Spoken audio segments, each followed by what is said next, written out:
Hello जी, बोल रहा हूँ। जी बोलें। जी बस बढ़िया।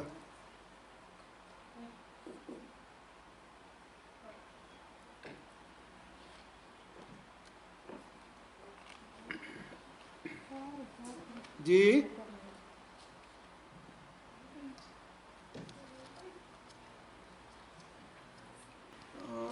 जी जी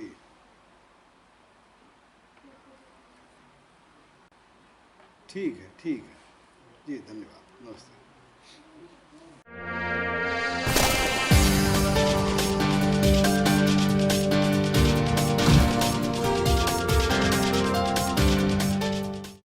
सर, मन की शांति के लिए जाना कहाँ पसंद करते हैं? कहाँ जाना पसंद? कहीं नहीं, मन शांत है। मेरा नाम आरती गुप्ता है। हम आपसे पूछना चाहते हैं कि आपका बचपन किस तरह से बीता, कैसा बीता, आपका माहौल कैसा था, आपके परिवार के लोग कैसे थे? आप हम लोग को कुछ बताइए। पूरी बचपन की कहानी सुनाना जो है वो तो बहुत ही दुरूह कार्य है। पहुंचते हैं, वहां तक पहुंचेंगे। एक इससे पहले संबंधित कोई सवाल हो तो आप पूछो जी।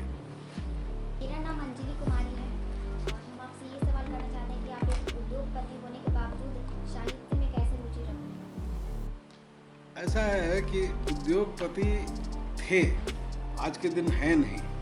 उद्योगपति हुआ करते थे। वो हमारे परिवार का उद्योग था जिसको मैं देखता था, क्योंकि मैं अकेला देखने वाला था। तो वो मेरा कभी भी, जब मैं देखता था तो मैं उस पर पूरे ईमानदारी के साथ उसको देखता था, लेकिन उससे मेरा कभी बहुत लगाव नहीं रहा। तो इसीलिए बाद के दिनों में मैंने अपने सारे उद्योग को बेच दिया ताकि मैं साहित्य संस्कृति का कार्य कर सकूं।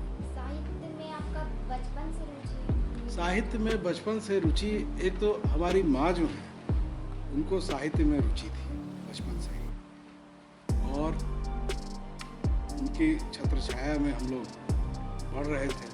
तो वो हमें बहुत सारा विश्व साहित्य हिंदी में और उसका एक लघु संस्करण मिला करता था। पता नहीं अब आज के दिन में आता है कि नहीं। राजपाल प्रकाशन एक हुआ करता था, उससे विश्व का जो क्लासिक है वो मिला करता था। तो वो जो है उसने पढ़ने में एक रुचि बनाने का बहुत ज़बरदस्त काम किया कि आप जो है विश्व के बड़े बड़े साहित्यकारों के उपन्यासों का एक लघु संस्करण हिंदी में ट्रांसलेटेड आप पढ़ पा रहे हैं। तो उसमें जो है वो सर वाल्टर स्कॉट हैं, डैनियल डीफो हैं, अलेक्जेंडर ड्यूमा हैं, वो क्या कहते हैं, चार्ल्स डिकेंस हैं। तो इस तरह के कई लोगों को हम लोगों ने बचपन में पढ़ा और वो बड़ा अच्छा लगता था पढ़ने में। तो उससे एक साहित्य में रुचि जो है वो बढ़ी। और दूसरे, वो चूँकि लिखती भी थी। हमारे दादा जो थे वो बहुत कहानियाँ सुनाते थे, और वो कहानियों में बहुत, जिसको कहते हैं कि छोटी सी कहानी को भी वो घंटों लंबा खींच के सुनाने की क्षमता थी उनमें। और बच्चा जब रहता है तो वो बोर नहीं होता है, वो हर बात को अपने बड़े कौतूहल से सुनता है और देखता है। तो वो जो है वो भी एक कहानी कहने का जो एक अंदाज था, शायद उसका भी असर रहा, हमारी माँ का भी असर रहा। तो ये जो है इसकी वजह से साहित्य की तरफ। इससे जुड़ा हुआ एक सवाल था मेरा कि आप दादा दादियों की कहानी की बात करें। अब ये अतीत का किस्सा भर रह चुकी है। दादा दादी और नाना नानी की कहानियाँ, लोरियाँ लुप्त हो चुकी हैं। तो सर थोड़ा सा उसके बारे में बताइए बच्चों को कि वो कैसा माहौल हुआ करता था जब आप दादा दादी का उन कहानियों में क्या हुआ करती थी? देखिए, हमारे दादी कभी लोरी वोरी हमको नहीं सुनाती थी। हमारी माँ भी कभी लोरी वोरी हमें नहीं सुनाती थी। अपने नाती पोतों को वो ज़रूर लोरी सुनाती थी और उनके लिए लिखती भी थी लोरी। लेकिन हमें कभी बचपन में लोरी वोरी नहीं सुनाई गई। हमारे दादा जो थे वो आते थे यहाँ पर और उनके पास एक बड़ा संसार का बृहद अनुभव था। बहुत पढ़े लिखे आदमी नहीं थे, अपने ज़माने के मैट्रिक रहे होंगे और इसके अलावा लेकिन क्या है कि बहुत उद्यमी आदमी थे और वो किसी भी तरह का काम करने में उनको कोई लिहाज कभी नहीं रहा। आप लोगों को जान के ताज्जुब होगा कि वो सिनेमा हॉल की गेट कीपरी भी करते थे, वो टैक्सी भी चलाते थे। बाद में उनकी अपनी टैक्सी भी हो गई थी। बाद में कलकत्ता चले गए तो कलकत्ता में जो है वो मिठाई की दुकान भी खोल ली है। कलकत्ता में गए तो वहाँ पर एक इंश्योरेंस कंपनी खोले तो बाद में उसके डायरेक्टर भी हो गए। वो आर्य समाज के प्रचारक बन के चले गए बर्मा। तो वो कुछ भी जिसको कहते हैं ना, उनके लिए धर्म जो है वो कोई बहुत ऐसी जिसको कहते हैं फॉलो करने वाली चीज़ नहीं थी। वो उन सब का इस्तेमाल करते थे। तो इस तरह के वो इंसान थे, तो उनके पास अनुभव बहुत थे।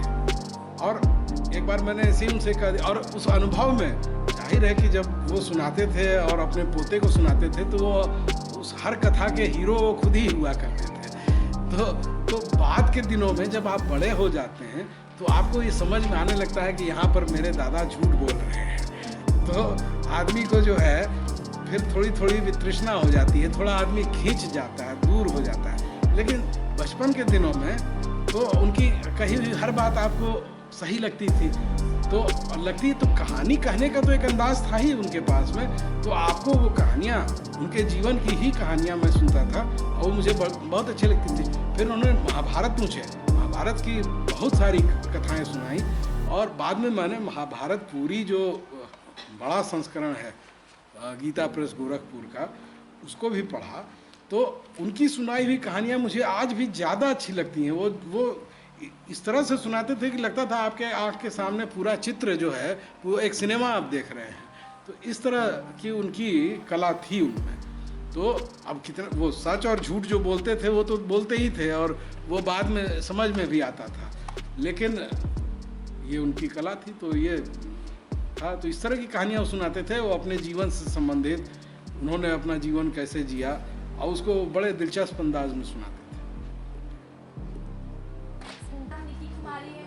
जब आप बच्चे थे तो उस वक्त ना टीवी थी, ना मोबाइल था, ना इंटरनेट था, तब आप अपना बच्चे अपना मनोरंजन कैसे करते थे? मैंने आपको बताया ना, हम लोग पढ़ते थे, साहित्य पढ़ते थे।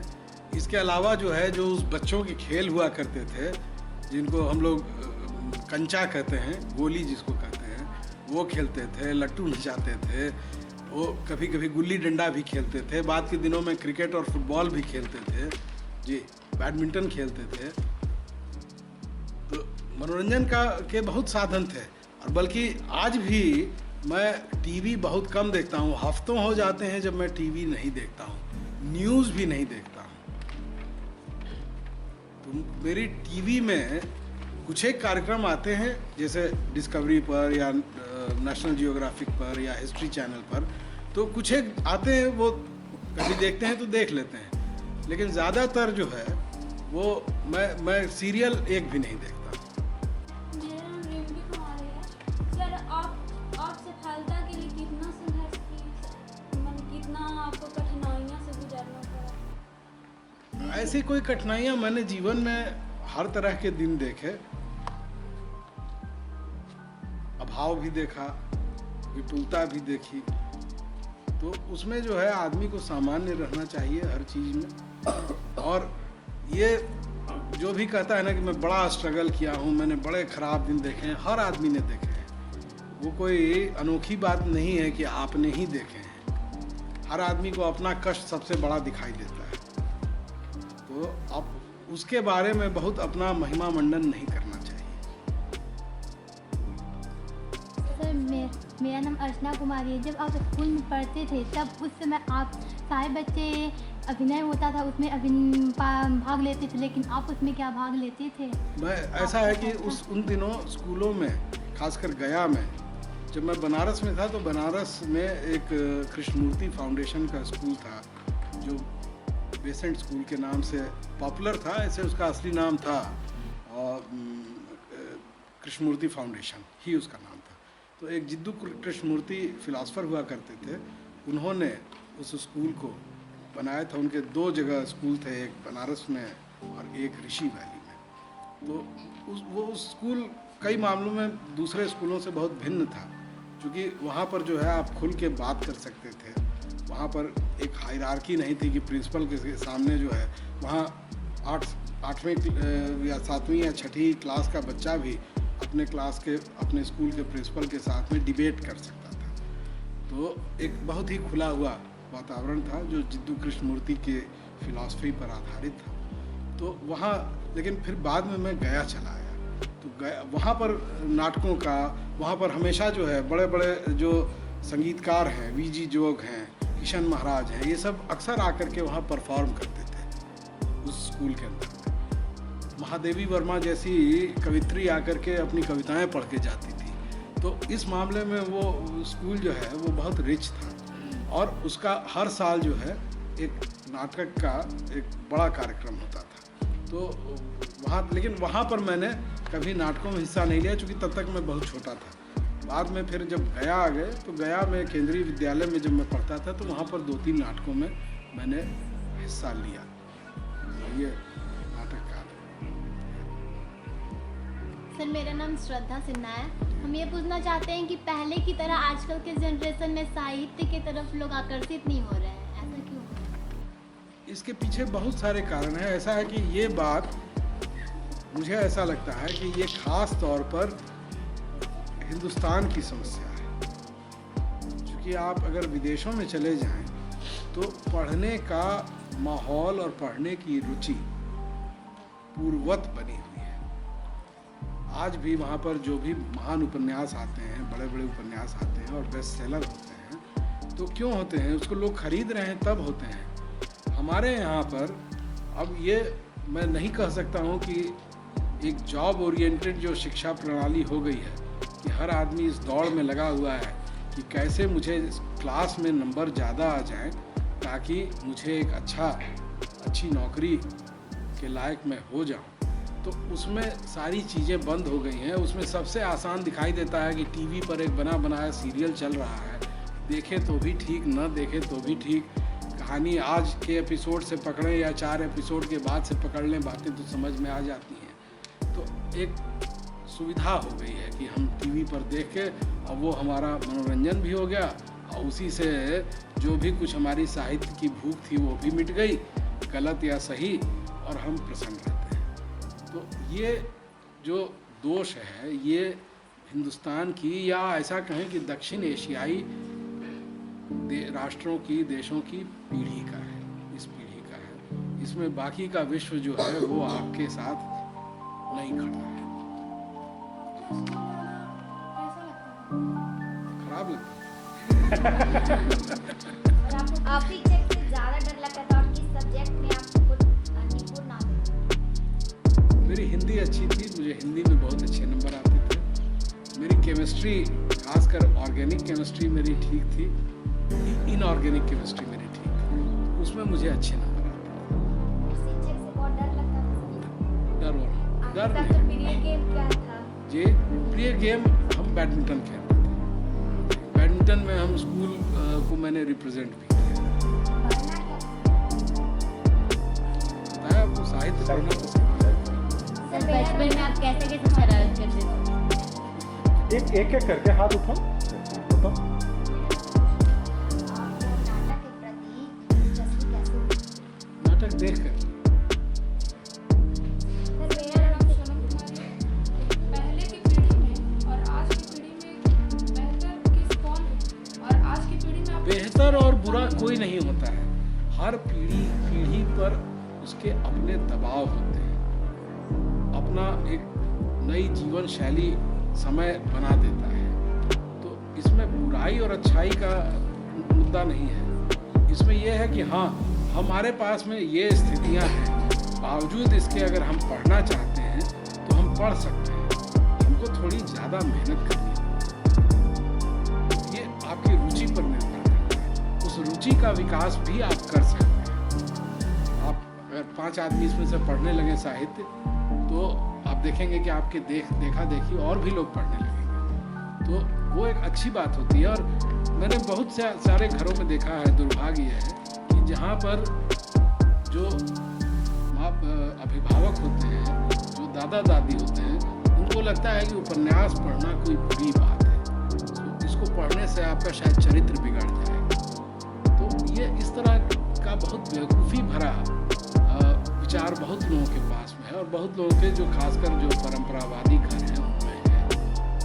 उससे निकलने की ज़रूरत है। बिना पढ़े हुए आप हो सकता है कि आप अच्छे नंबर ले आए, आपको कहीं नौकरी भी मिल जाए, लेकिन समाज में प्रतिष्ठा आप तभी पा पाएंगे जब आपका बौद्धिक विकास होगा, जब आप इंटेलेक्चुअल विकास आपका होगा। तभी जहाँ जहाँ आप हर चीज़ पर, समाजशास्त्र पर, राजनीति पर, इतिहास पर, साहित्य पर, कला पर, संस्कृति पर, सांस्कृतिक इतिहास पर, सब पर अगर आप बात करने की स्थिति में होंगे तो आप सब लोगों के बीच में ज़्यादा सम्मान पाएंगे, और आपके करियर में भी वो चीज़ें आपको बहुत मदद करती हैं।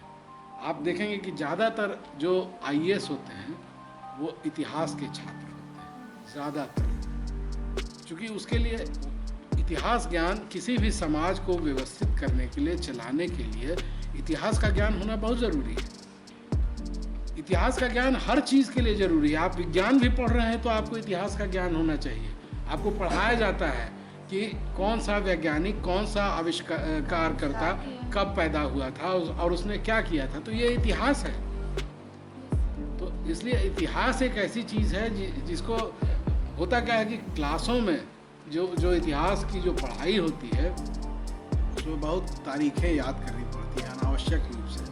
तो इतिहास का जो सिलेबस है उसमें बहुत परिवर्तन की आवश्यकता है। उसको इतना नीरस बना दिया गया है इतिहास के विषय को कि लोग इतिहास देखते भाग जाना चाहते हैं। इतिहास को बहुत ही आकर्षक, बहुत ही दिलचस्प, रोचक बनाया जा सकता है, और ये काम दूसरा कोई नहीं करता है। तो आप देखेंगे बहुत बार जो हिस्ट्री चैनल है या नेशनल जियोग्राफिक है, इस पर वो बहुत ही रोचक तरीके से आता है, और उससे वो आपको ज़्यादा याद रह जाता है बनिस्बत कि आप एक बिल्कुल बोरियत भरा आप एक चैप्टर इतिहास का अपनी किताब में पढ़ रहे हो, उसमें शायद आपको कुछ भी याद नहीं रहेगा। लेकिन अगर आप उसका आप एक अच्छा टीवी कार्यक्रम जो कि विश्वसनीयता के साथ बनाया गया है वो आप देखते हैं तो आपको बहुत सारी चीज़ें याद रह जाती हैं। विजुअल मीडिया का इम्पैक्ट ज़्यादा पड़ता है। विजुअल मीडिया का भी, और कहानी कहने के अंदाज का। जी। सर, आप साहित्य पढ़ें तो उसकी अच्छाइयों को अपने जीवन में लाने का कैसे प्रयास करें? ऐसा है कि साहित्य जो है वो आपको मॉरल नहीं सिखाता है, और सिखाना भी नहीं चाहिए। साहित्य जो है अपने समय की चीज़ों को, जो घटित हो रहा है, जो चल रहा है, उसको साहित्यकार अपने नज़रिए से, अपने दृष्टिकोण से पकड़ता है और उसकी कहानी लिखता है। तो आपको उससे ज्ञान मिलता है, आप अपना मानसिक और बौद्धिक विकास कर सकते हैं। जैसे मैंने शुरू में कहा, जैसे चरित्र चित्रण के लिए आपको टेक्स्ट और सब टेक्स्ट और तमाम चीज़ों को, तो उसी तरह से अलग अलग लोगों के मत को भी समझना आवश्यक होता है। आप हो सकता है कि उससे आप मतैक्य नहीं रखते हो, आप उससे सहमत नहीं हो, लेकिन जानना ज़रूरी है, बहस करने के लिए भी जानना ज़रूरी है। तो उससे आपको जीवन के रंगों के बारे में आपको पता चलता है, और बहुत सारी बातें, जब आप बच्चे होते हैं तो बहुत सारी चीज़ें जो आप में भावनाएं पहले विकसित नहीं होती हैं, उनका विकास होता है। तो वहाँ पर आपका कहना सही है कि वहाँ पर आप उन चीज़ों को आप अपने जीवन में लाते हैं, लेकिन उसकी एक सीमा के बाद आपका वो विकास हो चुका होता है कि आप इंसानियत के पक्ष में खड़े होते हैं, और आप हर चीज़ को तौलते हैं कि भैया ये काम करने से इसमें कहीं इंसानियत का नुकसान तो नहीं हो रहा है। अगर ये बोध आप में आ गया कि हम मानवता के पक्ष में खड़े हुए हैं और मानवता सर्वोपरि है, मानवता के सामने न राष्ट्र है, मानवता के सामने न धर्म है, मानवता के सामने कुछ भी नहीं है, न हमारे माता पिता हैं, न गुरुजन हैं, कोई नहीं है। मानवता सर्वोपरि है, मानवता सुरक्षित रहनी चाहिए। अगर हम यहाँ तक पहुँच पाते हैं अपने बौद्धिक विकास में, तो फिर आपको दूसरा विकास करने की जरूरत, फिर आपको नॉलेज, ज्ञान अर्जित करने की, जानकारी, इंफॉर्मेशन अर्जित करने की जरूरत है। तो वहाँ वो आपका पैमाना होना चाहिए। सभी लोग करते हैं, हम भी करते हैं। किस तरह का सताने? कोई बहुत गंभीर शैतानियां नहीं करते थे। आपने कुछ ऐसे किए जो परिवार लोग को अच्छा ना लगे? नहीं नहीं, वो हमारे पिता जो है वो आंखें बहुत लाल लाल करते थे और उससे हम लोगों को बहुत डर लगता था। तो क्या है कि 2-3 मरतबा ऐसी स्थिति आई है कि उन्होंने मुझे चाटा भी मारा है। तो जाहिर है कि बदमाशी कुछ ज़्यादा की होगी। सर, तो क्या कभी-कभी होता है कि आप गलती किए और किसी और को सजा मिल गया? ऐसा मैंने कभी नहीं होने दिया। एक खास साहब, मेरा मतलब है शायद तुम स्कूल के दिनों के बारे में बात करना चाह रही हो, ये शरारत आपने की हो और फंस गया हो कोई और। समझ रहा हूँ, और ऐसा मैंने कभी नहीं होने दिया। इस बात के लिए चाहे वो मेरी माँ का संस्कार दिया हुआ रहा हो या जो भी कुछ रहा हो, मैं इस बात के लिए बहुत था कि मेरी वजह से अगर कोई दोषी फंस रहा होता था तो मैं स्वीकार कर लेता था, ये इसने नहीं किया है, मैंने किया। ऐसा मैं अपने पिता घर में भी कर लेता था। और कई बार ऐसा हुआ कि मुझे ऐसा लगता था कि कोई किसी दूसरे को ज़्यादा डांट पड़ जाएगी तो मैं उसको अपने माथे पर भी ले लिया करता, जो मैंने नहीं किया हुआ।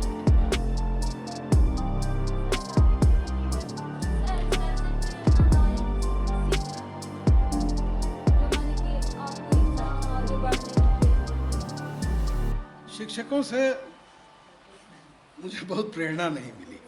एक शिक्षक हुआ करते थे जो बनारस में थे, उनका नाम सुधाकर तिवारी था। वो हिंदी के शिक्षक थे। तो उस समय मैंने तुकबंदियाँ करना शुरू किया था। तो वो मुझे प्रोत्साहन देते थे और मेरी तुकबंदियों में वो लघु गुरु की जो मात्रा होती है, कहीं पर उसका मीटर गलत होता था तो उसको सुधार देते थे और कुछ सजेशन देते थे। तो वो उन दिनों में मेरे प्रिय शिक्षक हुआ करते थे। सर, अभी तक आप इतने सारे नाटक और फिल्म का निर्देशन कर चुके हैं, आपका कोई ऐसा कोई नहीं, मैंने नाटकों का निर्देशन किया है, फिल्म का निर्देशन नहीं किया है। फिल्म की कथा लिखी है। मतलब जो भी लिखते हैं, तो आपका कोई ऐसा एक नाटक या कथा जो आपकी जिंदगी से जुड़ा हुआ हो और आप जब भी देखते होंगे तो आप मैंने कहा ना कि आदमी को अपने आप को बहुत कम सीरियसली लेना चाहिए। हाँ, होता क्या है कि आदमी स्वयं में इतना मुग्ध रहता है कि उसको अपनी जो तकलीफ है वो विश्व की सबसे बड़ी तकलीफ दिखाई देती है। अपनी बुद्धि विश्व की सबसे बड़ी बुद्धि दिखाई देती है। तो लोगों को सहज रहना चाहिए, अपने आप को बहुत सीरियसली नहीं लेना चाहिए।